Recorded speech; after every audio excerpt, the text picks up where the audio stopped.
Lalo na gustong bumawi ng dalawang teams na to after sa naranasan nilang pagkatalo kahapon. Makikita natin kung sino ba ang aangat sa Leon Esports versus Zeta Division sa pagpasok dito sa game number 1. Maagang silip agad mula kay Jinsu. And somewhat baliktad yung nangyayari kasi normally si Kani or yung Hilda yung manggugulo at si Silip. Pero ibang storya, si Jinsu yung nagpaparamdam ng presensya sa Zeta Division. Oh, nabanggit mo nga, dating jungle to eh. So alam niya na may pattern talaga na dadaanan. And remember kahapon ay ang hirap na naging laro ni Ten. Pero sabi na, sige, labanan natin. Jinsu, napajit kondo na rin. Muy minute, ang aga ng pagsama dito sa gitnang bahagi. Sa itaas pala, no, nakita natin na medyo napuruhan kagad si Junichi. Kaya lang kasi Uranus yun eh.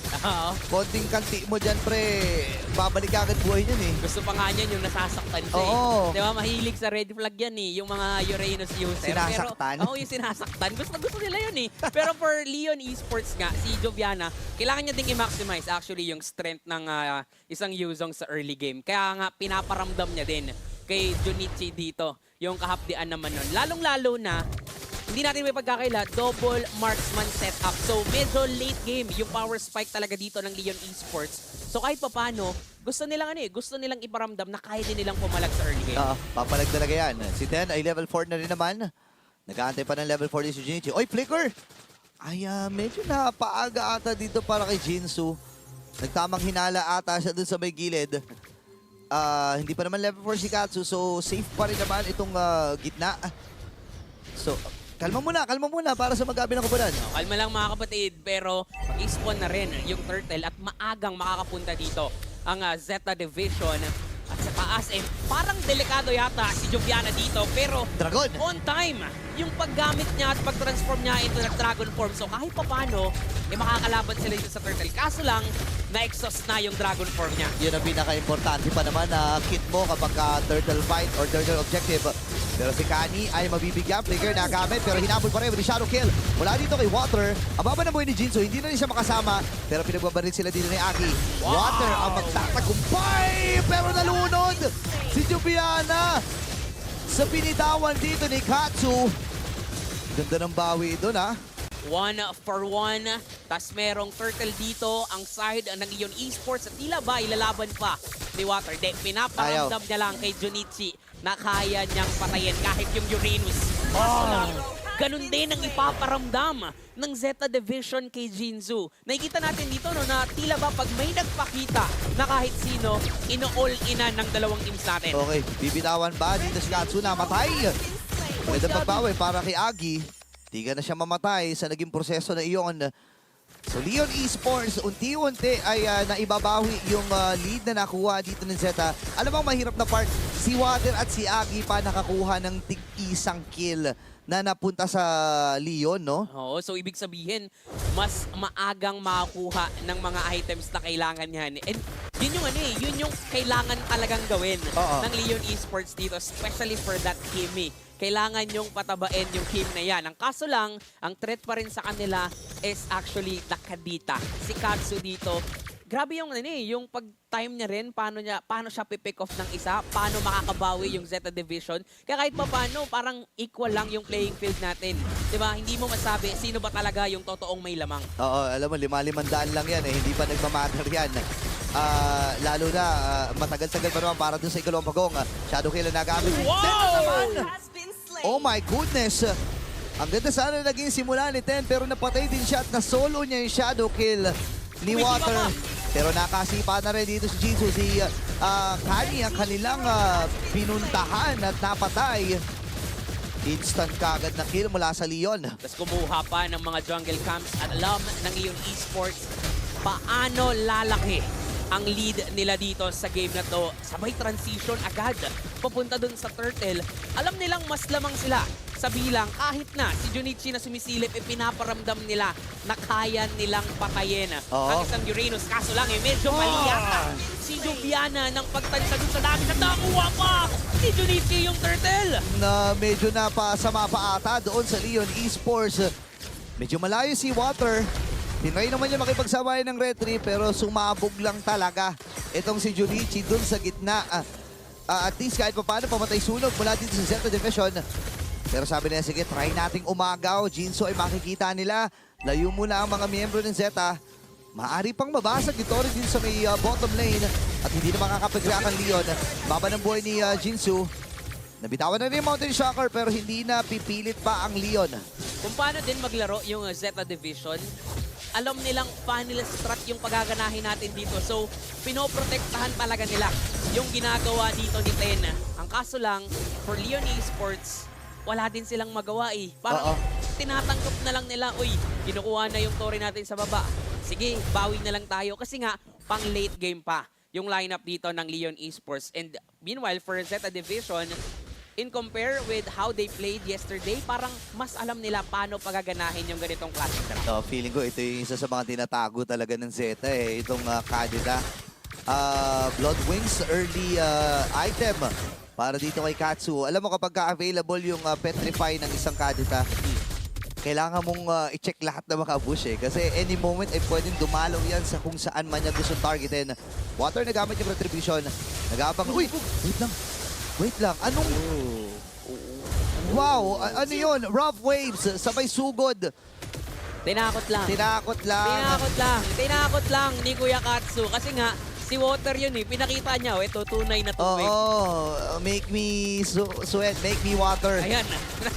Yun ang nangyari. Pero ito, tunay na laban para dito sa game na to. Mag-spawn na ba yung turtle? Yes, sir. Oo. Ito na. Kaya naman pala nag-iinit na yung mga players natin. Inaantay lang ni Katsu na mag-cooldown yung kanyang rough wave. Okay, si Jinso ay abante na. Junichi ang sumasalo ng damage na nagagaling sa Leon. Alam nila na sa left mid bush, itong si Kani, magpapakita na siya. Jinso ngayon, nag-aabang ng kanyang sisipain. Available pa ang kanyang Way of the Dragon. Pero habang inaantay natin ang magiging komosyon na ito sa gitnang bahagi naman, maiging nakiklear na magkabilang kupunan yung fast lane na to. Ang nagiging problema nga lang din no for Leon Esports is Junichi. their damage na nararamdaman naman ni Junichi pero nararamdaman din ng Leon Esports na kayang saluhin ng Zeta Division yung ibinabato nila at hindi pa enough. Yung 7 minutes para manuot dun sa tigas ng balat ni Junichi. Pero si Joviana ang naging target dito. Pero mukhang lalaban naman ang Leon Esports. Okay, napasiba na sila. Nagamit na rin yung ultimate dito nila match. Aji. Si Jinso kalahati. Okay, pero malaban tumama sila. na yung Petrify. Habang si Ten na naman ata magiging target. Napatay na kagad ang jungle dito ng Central Division. Ngayon naman si Junichi ang next. Nilalabong ko tiniyahin. Nagamit na rin yung Purified na match. With another one. Katsu. Habang si Katsu ay nabitawan na yung kanyang raw waves and the Petrify. Patay si Jubiana doon, 0-3 and 3. Ang maganda naman dito, kahit nakaka-convert ng kilang Leon, walang objective na tumutumba mula sa Zeta. Oo nga eh, yung mga laban na yan, after nun, wala namang next na gagawin pa. Oo. Diba? So, na-maintain lang Zeta Division yung lead nila. Pero ito yung maganda for Leon ha. Humanap sila ng paraan Sagad. na may gagawin sila. Diba anong walang objective? Ito, Tore. Ang kukunin namin dun sa itaas. So kahit papaano, yung 1K babalik sa 500 at hindi natin ulit masasabi sino ba talaga ang may lamang. Tila ba parang naglalaro-laro sila pagka magkakasama at nagkikita-kita. Oo. Tapos, magugulat ka na lang may bigla-bigla nang mamamatay. Alam mo kung sino ang lamang? Oh. Ang may alam. Sabi Tama. kasi lamang ang may alam. Tama naman. Hindi. joke lang. Pero, Tama yun. hindi. Tama naman. Okay, Zeta Division. Mag-1,000 na ng kanilang kalamangan dito. Sabi nga sa'yo, lamang ang may alam. Sino, Alam sino may alam? Sino may alam? Alamatan ni Jinso eh. Nakita na si Junichi. Alam niyan, Pero- makunat yan. Alam niya makunan yan. Pag naman di niya sinipa, so lamang alam, ka dun. lamang kasi siya Tama. doon. May alam kasi siya. Tama. Alam niyang hindi niya pwedeng tipahin. Hindi niya tinipa. Diba? Pero si Lamat, ito, naka-MC Ongos, oh. skin. Ang angas. Alam mo, maangas sana yan kung nag-Granger ako. Gusto ko, nakuha ko na yan ha, pero kasi di siya nag-Granger. Sana binigay mo na lang. Hindi rin pala ako nag-Granger. Oh, di ba? Di ba? Hindi rin pala. Patawa-tawa ka pa, di ka rin pala nag-Granger. Oh, wait lang, top lane. May tina-target din si Ten. Sabi niya, sige, hindi man ako makakuha ng mga kills na gusto ko. Sige, objective na lang. Kasabay dito ni Katsu. Uy, malapit lang. Alam, mata nila lang sumugo doon. Uy. Napagamit na ng rock wave. Pero ang tarong makakataas ang Petrify na gamit niya. Sakto rin na nagtalunan yung dalawang miyembro. Pero hindi siya makakataas sa kamay nila man. Siya yung Shadow Kill. Nasa luhan Okay. ng mga miyembrong natitira rito. Kani ay nagamit ko rin yung flicker. Lord ay available 1-for-1 ang naging palitan. Pero parang mas importante ata itong si Katsu. Kaya nga, Against dito kay Jubiana, pero hindi mo natutuloy ang Zeta Division, ha? hindi pa rin actually. Wag muna. Ayaw nilang ituloy dito yung Lord kahit na buhay naman si Ten. So, mukhang antayin nila na makumpleto pa. Yung lineup nila dito versus Junitsi. Oray ko po. Ito na yung sinasabi natin. Oh! Double marksman setup. Yun lang, binili yung trip. Sabay sipa dito kay Jinsu. Nagamit niya yung flicker. Shulpo pa atras. Nakataka siya sa pagkakaipit dito mula sa Zeta Division. Babasag ba sila ng Torres sa middle? Wow, grabe yung proteksyon na ibinapamalas ng Zeta Division. Ayaw talaga nila bitawan yung gitna. Oo. Gusto talaga nilang depensahan to para hindi lumaki yung kalamangan ng Nagdragon. Leon Esports. Pero nag-dragon na. Oh! Muy Minet ay natulaw kagad sa mahirap wait! Mamamatay ang jungler ng Leon Esports! May na may nakadalawa na kagad itong sila Madge. Pwede nilang unahan na at kunin itong Lord na ito. Pero nagamit yung mga siya. Binitawan ng Leon Esports! Nakuha nila Madge! Patay na rin itong si Ten! Medyo nainip ata si Ten, pre. Nakita niyang low health na yung Lord. So nag-all-in siya. Kaso lang, ready din mag-all-in ang mga kababayan natin dito. Especially sila Madge. Ibang klase yung sakit. Ang aga nung labas niya. Feeling ko, after Mountain Shocker, dapat di muna siya nagpakita. Inantay niya na umabot yun sa threshold ng Retribution kasi siya lang naman ang may hawak nun. At mahirap para sa Leon Esports na i-steal yun against him. Oo. Nagdalawang isip Nagdalawang isip pa. Pero yung si Ten, siya yung hindi nagdalawang isip na labas na ako. Kaso lang mali eh. Mali eh, oh. Basta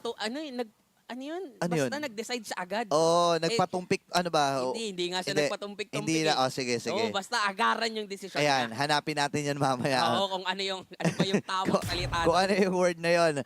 Okay, Zeta Division, silang na talaga para dumepensa.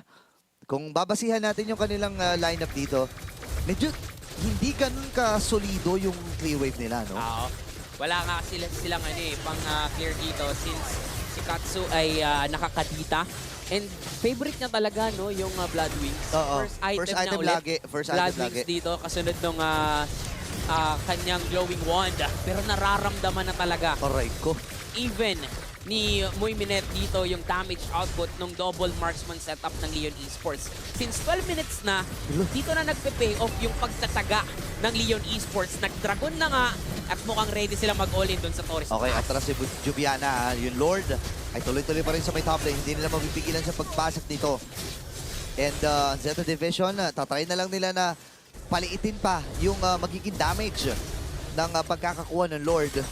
Let's take a look at the M7 skin at yung stocks ni Lamanche dito na talagang lubong-lubo na. 60 yung stock ng Pierce, pre. Tapos yung kanyang mga bala dito, halos mag-6 na raan na. Ang dami niya nun. Napakasakit na niyan. At palak item na rin siya dito. Isa na lang yung crown? kailangan niya. Mukha nga. Mga Winter Crown Mukhang ata to. Winter Crown. Di naman pwedeng dalawang Sky Piercer yung bilhin niya, di ba? Depende. Bawal naman yun. Depende. Pero for Zeta Division, dito sila may hirapan. Since double fighter setup sila, kailangan mahanap ng mga fighters na yun. Paano papatayin kahit yung isa na damage dealer dito ng Leon Esports. Kasi as of now, si Agi at sila Madge, never pang namatay sa game na to. Alam mo, itong Zeta Division, talagang dadaan sila sa mahirap na sitwasyon, no? Feeling ko sila, Madge, alam mo kung RG lang do, pre, pwede yan eh. Dalawang Sky Piercer. Oo, pwede. Kasi tag-isang kamay. Tama. Ganun yung shoutout sa mga sistemang itim. Ayan. Ang mga dark system natin dyan. Okay, Lord ay sisimulan na dito ng Leon Esports. Papunta na sa 4,000 ang kanilang kalamangan ng Zeta Division. Mga contest kaya sila. Pinipilit nilang bugawin dito, pre, ha? Uy, pumasok si Ten. Nasipa siya ni Jinsu. Ayun, large! At si Agi ang nakakuha ng kill na yon. Lambacho ay godlike na! Ay, hindi nila mapigilan. Itong sila Madge. Pinapakarin na naman ng mga miyembro dito ng Zeta Division. Papasok na rin. Itong si Water. Katsu ay kailangan ng tumakbo. Pero naka-breaker pa! Itong sila Madge. Triple kill para sa kanya. Popping the immortality. At magiging 4 na. The match with a maniac. Inaantay na lang ang pagsugod ng mga minions dito, and Leon Esports will take game number 1. What a dominating performance.